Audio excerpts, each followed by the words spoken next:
Horrific tragedy in Waukesha, Wisconsin, as at least 5 are killed and dozens more injured by a black male driving a red SUV at high speed through a Christmas parade. Alleged culprit Darrell Edward Brooks was not exactly a pillar of the community. Released just 2 days prior on bond, he had a lengthy criminal record that included domestic abuse and pimping out a 16-year-old girl. But within hours of the incident, the media told us that the culprit was just fleeing the scene of another crime, and that the incident wasn't at all a targeted attack motivated by politics or race. It just happened to take place in Wisconsin 2 days after the Rittenhouse verdict. Just a coincidence, I'm sure, because surely the best way to evade police attention when fleeing a crime scene is to run over dozens of people at a Christmas market by deliberately swerving into them. Yeah, that makes total sense. Pretty convenient then that the incident definitely wasn't a deliberately targeted attack, given the suspect's political proclivities. Posts made under Brooks' SoundCloud rapper name include the following: calls for random violence to be inflicted on white people, a post that referred to white people as the enemy, another post that celebrated violence and enslavement of white people, along with numerous other anti-police posts and others that amplified BLM rhetoric and expressed solidarity with Colin Kaepernick. One of his songs, titled Minnesota, name-checks BLM icons George Floyd and Eric Garner,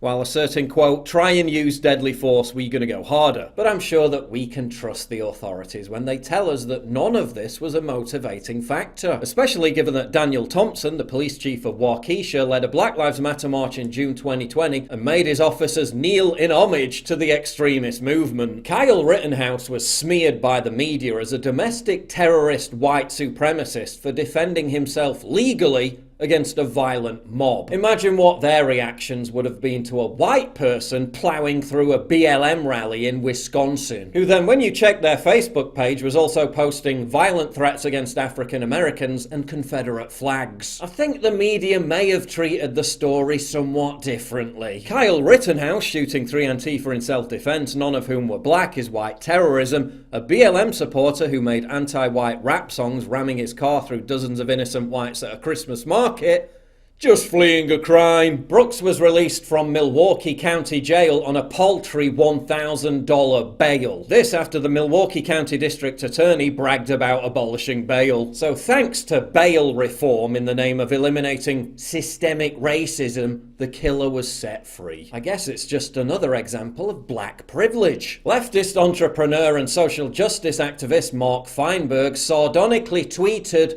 "Poor white people," along with a sick joke that the killer was merely acting in self-defense. Then claimed anti-Semitism when people called him out. Mary Lemansky, the social media manager for the Democratic Party of DuPage County, Illinois, said the deadly incident is karma. Twitter was also bombarded with messages from other leftists basically dismissing the gravity of the tragedy because it almost exclusively impacted white people. I guess that's just another example of white privilege. Whether the suspect was fleeing the crime scene or the attack was deliberate doesn't really matter to the media. They'll drop the story within 48 hours like a hot potato because it doesn't fit the narrative. CNN, there's nothing more frightening today than an angry white man. Awkward timing on that one. A black career criminal has just mowed down dozens of people in an SUV. But yeah, it's those dangerous white people we've got to worry about. When any potential motive doesn't bolster the prevailing mainstream narrative, or indeed contradicts it, the entire story is just brushed under the carpet. Just like the Las Vegas massacre, it's a total mystery. I guess we'll just never know.